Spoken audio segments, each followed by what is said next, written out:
It's good to be with you guys. I'm here from Washington, D.C., and it's nice to go to colder weather, to freeze. You know, I really enjoy that. It's exactly what I imagined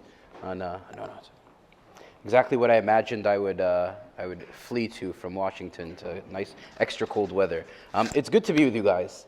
I've been thinking a lot about this concept of what does it mean to be a fighting church? Like, what does it mean to be a church that's on the offense versus a church that's on the defense? Because, you know, there's a verse in Matthew 11, verse 12. If you guys can open it up. If you have your Bibles, pull them up. Just have access to them. Matthew 11, 12.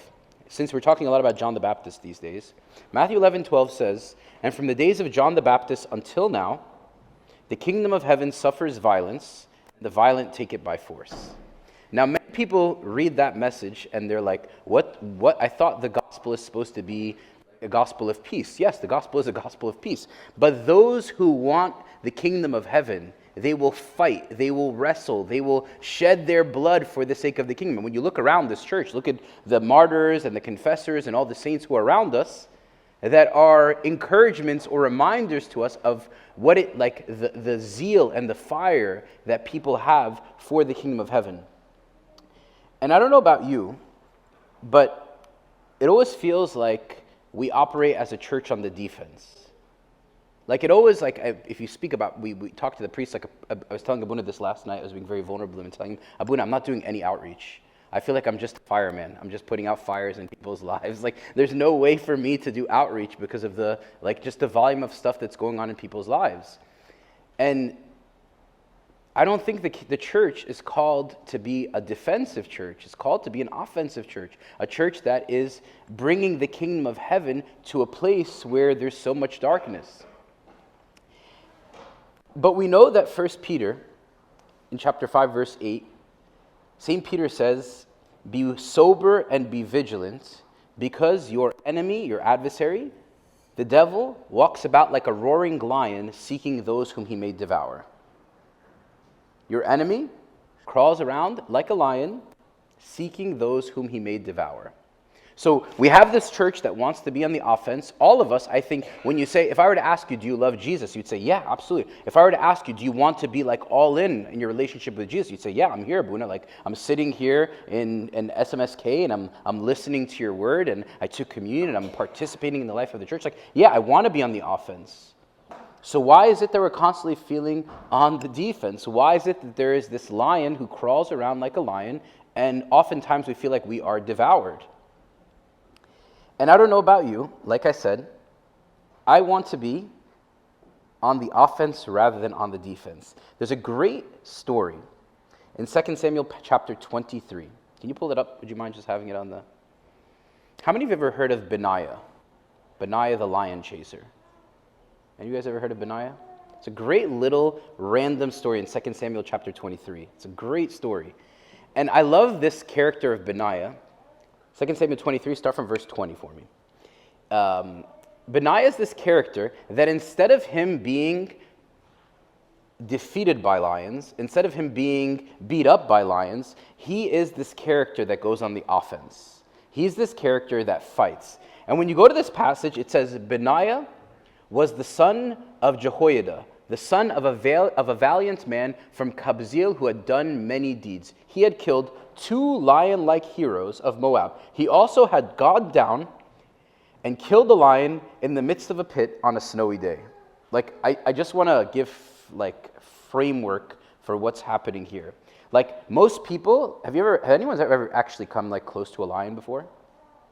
Like, lions are incredibly scary. There's a reason why they're called the kings of the jungle. Like, their roar, the decibel level of their roar is so loud that it can actually puncture somebody's eardrums. Like, we don't, like, go hunt lions. We're kind of the type of people that are like, you see a lion and you're like, meow. You know, you kind of just give, like, a little timid coy, like, hello, nice to meet you from a distance. We don't go and we fight lions. I mean, you think about, like, Daniel in the lion's den. And Daniel's like petting the lions, and they're his best friends, and he's like talking to them.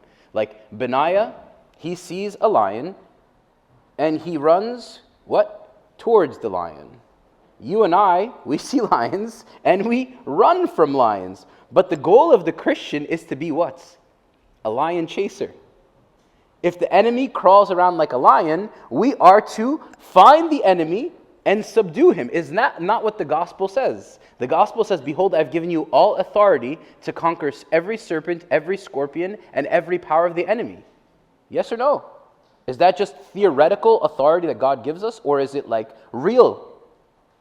Is it theoretical or is it real? It's real. It's real. Like, we are called to have authority to chase lions. As the Christian, we are called to chase lions. What does Benaiah do? He sees this lion, and instead of him running away, like, imagine, I want you to get an image of this. It's a snowy day, right?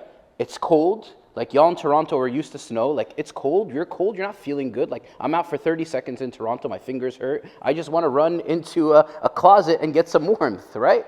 Like, it's snowing. The context of the situation is uncomfortable. Benaiah sees this lion. He comes face to face with this lion. And you and I see the lion, we run. What does Benaiah do? What? And then what does the lion do?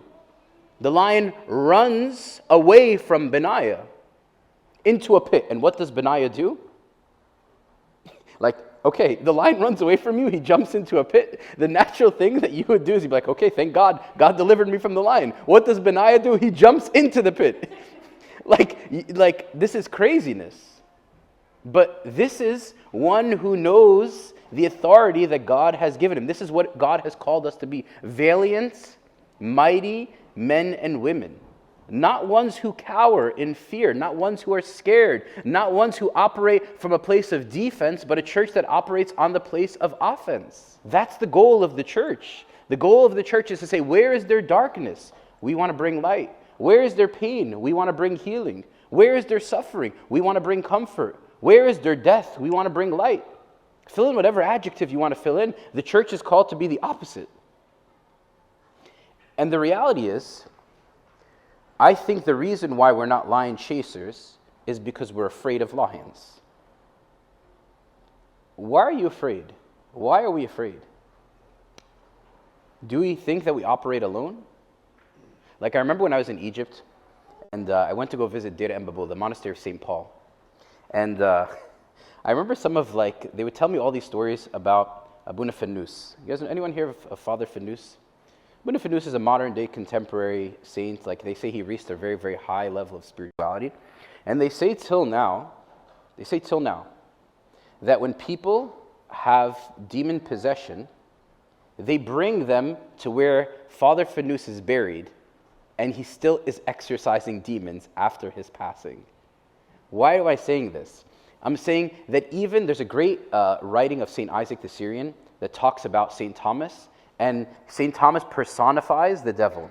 And the devil is speaking, St. Ephraim personifies the devil. And he says that when the devil is speaking about St. Thomas, he says, I tried to chase you down here, and I found you there. I tried to persecute you here, and I found you there. I tried to kill you, and I thought that would be the end of you, St. Thomas. But blessed are the bones of the hallowed one, who even after his death, he's still harming me. After the death of the saints, we still come to the relics and take their blessing. St. Thomas's bones still make the devil afraid. Father Fenus's bones still make the demons afraid. Now you say, okay, Abuna, that's just for those guys. They're in an elevated level. Like, I'm here. But that's defense mentality. That's defense mentality. That's the mentality that operates in fear of lions rather than in offense. And we are going to subdue the enemy, and we are going to bring peace on earth, and we are going to bring hope to people around us. I don't know about you, but I want to be Benaiah. Like, I want to be him. Like the young people these days, they say he's him, like Messi, oh, he's him. One time I played soccer with these kids at church, and they were like, oh, Abuna's him, Abuna. I was like, what is him? What is him? Like, no, that's actually not proper grammar. It's not like, I am he, not him, But that's like, this is like when you want to use the slang, like he is him. Like, he's the one who is like running into the pit, hunting down this lion and taking him down. See, 2 Samuel 23, verse 23. Go to that one. It should be next verse. What did King David do with Benaiah? He was more honored than the 30, but he did not attain to the first 3. And David appointed him what? His bodyguard. Like King David said, this guy, Benaiah, I want him to be my bodyguard because there's something, like he's chasing lions, he is running after them, he's subduing them. Are we not called to be stewards of the gospel? To be protectors of the gospel? To be ones who are going out in the world and be ambassadors of the gospel? Like, I want to be appointed to be the guardian of the gospel. I want to be the one who's appointed. Like, you may say, okay, Buna, you already got the cassock. Like, what more can God... Like, no, don't let this be deceiving to you. This is just attire. God is working. Like, the heart needs to be changed. So I want to be one who's appointed to be the guardian of the gospel. I want to be the one who is chasing down lions. And as the byproduct of me chasing lions, God says, the more and more that you operate with my authority, the more and more you'll see the places of authority that I will put you in. The more and more you operate from his authority, the more and more you will see that I will put you in places, not authority over men, but in places where you have authority over darkness. See, I've encountered people in my life, and I've seen the lives of those who are lion chasers. I've seen them. There is like a sense of like they can walk into a room and they sense there's intuitive, spiritual sort of understanding that they are aware of where the needs are. They can come into a room and they can sort of look within a crowd of people and they can be like, oh, this person, I need to sit with this person. Abuna, how'd you know this person? You need to sit with. Abuna, this person is struggling, go talk to them. Where'd you get this from? Like, how do you know that? He's like, I've never met them before, but the Spirit told me that Abuna, you need to minister to this person. There are people like that. There are people that have that real gift, that intuition to be able to be guardians over God's people. See, as a Christian, you are entrusted with a powerful grace. All of us, when we were created to be what? Image bearers of God. Right? When God created us, he created us in his image, and we are to grow in his likeness. Right? We are his image bearers. So the Christian is entrusted with a powerful grace. And the thing is on the day, any of us who have been baptized, on the day of your baptism, there's a really, really, really powerful testimony of St. Cyprian of Carthage that he writes to his friend Donatus. And St. Cyprian of Carthage, if anyone knows his story, he was like a very reluctant convert. He didn't want to like actually get baptized. He didn't want to become a Christian. And his friend Donatus for many years was like kind of pushing him and saying, come on Cyprian, go get baptized. And after he was baptized, St. Cyprian writes this long testimony that I highly encourage you to read. And he talks about how he did not know the authority that was given to him. He said, behold, now the demons shriek when they see the power that is bestowed upon the Christians. They shriek with terror. Demons shriek with terror to those who know the authority that they have been given. They have the power to heal the sick. They have the power to bring light to those who are... And he tells this whole beautiful... I highly encourage you to read it. This whole beautiful testimony of St. Cyprian to Donatus. See, for the Christian, we understand that we don't fight for victory, we fight from victory. We don't fight for victory over darkness. We fight from the place that victory has already been bestowed to us. God has already subdued the enemy. God has already rescued the captives in Hades and set them free. God has given us the medium to live eternally with him. You know, St. Irenaeus will say something really beautiful. He says, when you partake of the Eucharist, this is a promise, a pledge from God of your immortality. It's a promise from God that he says, he who eats my flesh and drinks of my blood will what? Live forever. But Abuna, what about like death? There is no death for your servant, but a departure. The Christian doesn't believe in death. The Christian knows he's departing to a place far greater. That's why for us, those who really understand the power of the resurrection, they don't approach a funeral for those who are in the faith. They don't approach a funeral and say, oh, I feel so bad for that person. Haram. It's such a sad day. No, they dress in white and they're aware they missed a person, but they know that this person is going to receive a far greater glory with Christ. And I wish that we as a church had that mindset, that resurrection mindset that we are coming from a place of authority to be able to fight and to subdue. And this is why Luke 10 18 verse 19. And he said to them, I saw Satan fall like lightning from heaven. Behold, like I said earlier, I give you authority to trample on serpents and scorpions and all the power of the enemy, and nothing shall by any means hurt you. See, the truth is, here's what happens. The reason why we don't live in the authority is because we believe the lies that the lion whispers in our ears. There's a great priest named Father Anthony Cunyeres, and he says, if the devil comes to you and whispers that you are no good, which happens all the time, right? Whispers and says you're no good, don't argue with him. Don't argue with him. Say, you're right, don't argue with him. In fact, you may as well admit it, but then remind him, regardless of what you say about me, hear me loud and clear on this one, regardless of what you say about me, he tells me that I am so precious to him and that he gave himself for me on the cross. Will you call worthless? Will you call a nobody one whom the Son of God died for? When the devil comes and whispers in your ears and tells you you are worthless, you respond to him and you say, you're right, but the King of Glory died for me. So who am I to say I'm not worthy? Who am I to say that I'm not precious? Who am I to say that I'm nothing? We take from his authority, and the authority that we take from him bestows us the power to be able to fight. So I think what we need to do is, if we go back to that first verse, the kingdom of heaven suffers violence, and the violent take it by force. The violent take it by force is an analogy of this military analogy, right? In this military analogy, those who truly seek Christ will unceasingly do spiritual battle for the sake of his own soul and for the sake of the world. Those who've enlisted, all of us have enlisted. We've said, yes, Lord Jesus, we are your fellow workers. We've enlisted in the army. And what Christ says to us is, you now are going to do war for your own soul and for the sake of the world. So how do we do that internally? St. John Chrysostom will say, who has taken the kingdom by force? All who approach it with earnestness of mind. All of us who make a determined, willful choice. See, all of us depend on these emotional kind of roller coasters. Oh, I feel the warmth of Jesus. He's so sweet and so kind. That's beautiful. But what happens a few weeks later when the emotion wears off? It's a determined choice. Behind every emotion needs to be a willful choice.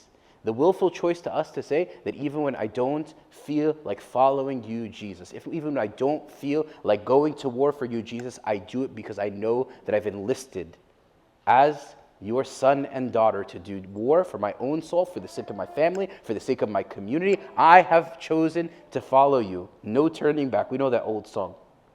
And like I said to you this before, I'll never forget as a young man when I was listening to Abuna Athanasius Farag from New Jersey. And he said at 14 years old, he made a willful choice. 14 years old. At 14 years old, I was still picking my nose and eating it. 14 years old, he's making a willful choice to consecrate his life to Christ. 14 years old. But how many of us are now at a much older age and we still haven't made that choice? The Lord is asking, he's knocking on every single one of us, of our hearts, saying to us, why are you operating in defense? There's so much more that I want to bestow upon you. There's so much more power that I want to give to you. So personally, I want to fight. Crowned victors in heaven, those who have fought unceasingly against the passions. That's what St. John Chrysostom says. And what are these passions, guys? Actually, when God created us, our passions were actually originally virtues. What is the opposite of pride? Humility. What is the opposite of lust? Love. What is the opposite of selfishness? Generosity. Right? God created us with these capacities to fulfill these virtues. And then when we fell, the byproduct of these virtues, they got distorted to passions. So what our journey in life is to say every time, because, guys, lust and love are both sides of the same coin. Right? Lust is directed at the self, love is directed at the other.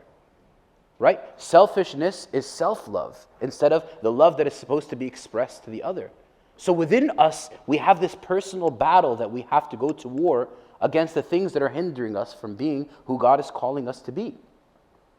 See, our distorted passion, St. Macarius says, through the first man's disobedience, we received in ourselves an element foreign to our nature, the malice of the passions, which have passed into habit and deeply been ingrained in our nature.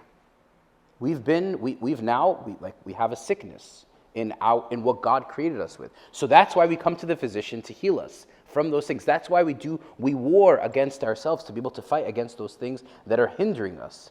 See, crops don't just grow. We have to labor to make it happen. You have to labor, and that's what we do. That's our response, is we labor. When you have, I've planted these little bulbs in my front garden with my kids, and they always die because we don't water them, right? Like, if you can only plant a tree and it actually grows if you water it.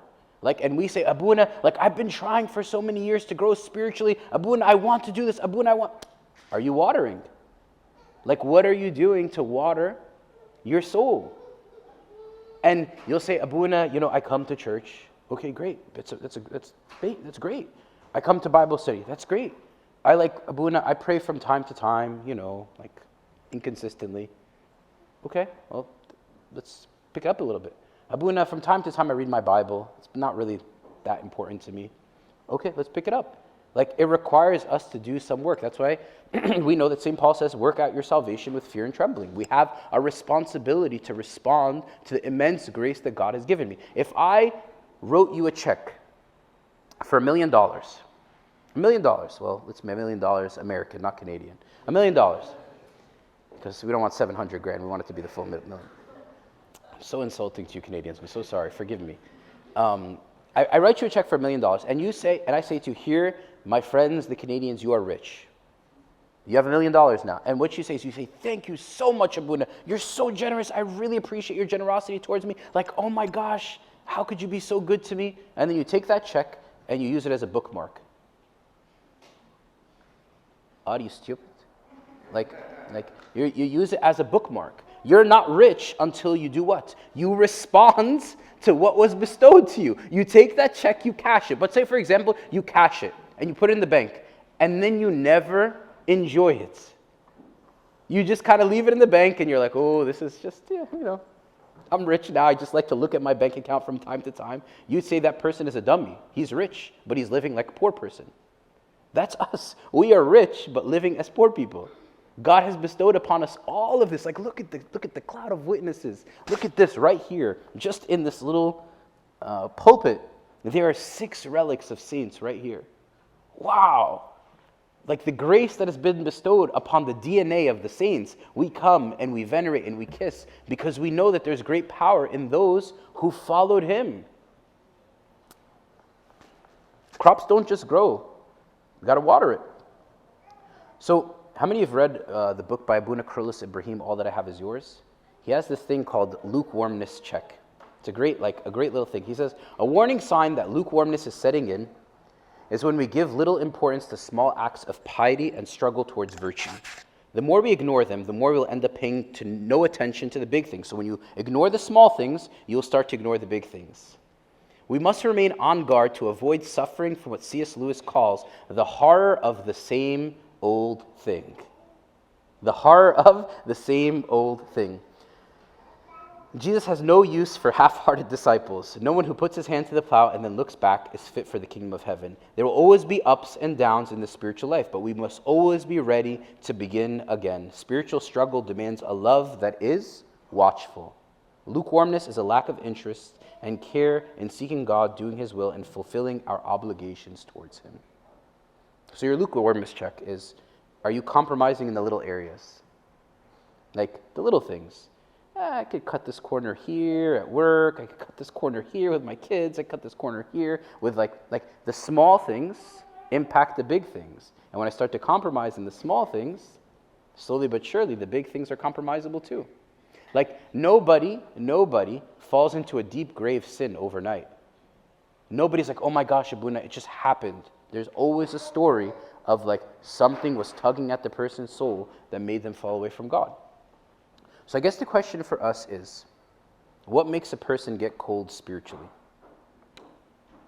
I think what makes us get cold spiritually is when we lose our sense of purpose.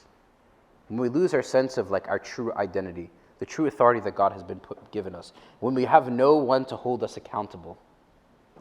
Like, this is why the church has given us spiritual fathers and mothers and guides, in order for us to be able to have somebody to hold us accountable. When we have no spiritual disciplines, like consistent spirituals, and everybody's like, Abuna, the Coptic Church is so all about rules. No, like, it's not about rules. It's about like signposts along the way to help direct you to your final destination. Like, this is a signpost to get me take this turn, to get to this turn, to get to this place, to get to your final destination. But here's the big thing that I've noticed in my own life. What makes me cold is when I lose my sense of wonder in God. You know when you come to a Bible study, you're like, oh, I heard this before, like, same old stuff, Abuna, give me something new. You know, like, we've lost our sense of wonder, our sense of like our own spiritual desire to search and to hunger and to thirst for a deeper understanding of who God is. We're settled with this idea that it's just like, it's cool, like, it's fine, I know this, like, and we get into, like C.S. Lewis says, the horror of the same old things. See, if you want to get warm, C.S. Lewis says, you must stand near the fire. If you want to be wet, you must get into the water. If you want joy, power, peace, eternal life, you must get close to or even into the thing that has them. Who has peace in your life? Spend time with that person.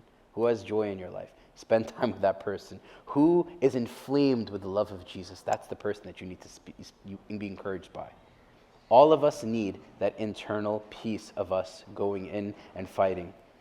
See, Abuna Rafael of Amina says a great story of Pope Kyrillos at the end of his life that I really fell in love with. He said at the end of his life, Pope Kyrillos stopped going to the cathedral to like pray liturgies. He just isolated himself to the monastery, and he would just pray in the monastery, and every time he'd be praying at the altar, he'd be like weeping. And after liturgy, he'd go into a corner and we'd be weeping. So Abuna Mina is like, Sayyidina, what's wrong? Like, why are you so sad? And he says, listen, son, I thank God for everything. If I preached during my papacy, no one would have listened. If I preached during my papacy, Pope Kyrillos said, no one would have listened. Instead, I decided to start with myself, be an example to you all without preaching. Before I depart, I hope I reach the goal of mine to preach to you without words. Pope Kyrillos determined in his heart that he was going to be a living gospel, and the byproduct of this was an inward revolution in him. He chased a lion within, and the byproduct is the demons feared Pope Kyrillos. Like we know, story after story after story. But what led to Saint Mina the wonder worker, or Saint Pope Kyrillos the wonder worker? What led to him doing miracles? What led to all these different things? Is his life of holiness, his desire for Jesus, his desire to follow him wholeheartedly. See, I think for us, you see that, and you also see it in the life of Abuna Bishoy Kamil. Abuna Bishoy Kamil has that famous quote that he says, people don't need to hear any more about Christ. They need to see him rather than to hear about him. They need to see him in us rather than to hear about him. So if we want to be people that are chasing lions, if we want to be people that are kingdom-centered, people that are wrestling against the darkness in the world, it starts with working within, and the natural byproduct is the outward starts to see and reflect what's happening on the inside. May God encourage us, give us grace, and remind us that really the desire of God is for the church to be on the offense rather than the defense. That God wants the church to be a bunch of lion chasers rather than a bunch of people that run away from lions. May we all be like Benaiah. May we all be like Abuna Bishoy Kamil, Abuna Pope Kyrillos, all of the desert mothers and fathers who fought against the self, the struggles of the self, in order to transform the city around us. Like we said last night, it takes one saint to transform a whole city. One saint. So who is the brave person that will say, Lord, I received your Eucharist. I'm going to go in peace to the liturgy after the liturgy. I'm going to go in peace to the liturgy after the liturgy, which is the work of the people. Liturgy means the work of the people. I'm going to go do the work of the people, which is to bring the peace of Christ to the world around me. May God give us grace this day and every day. Glory be to God forever. Amen.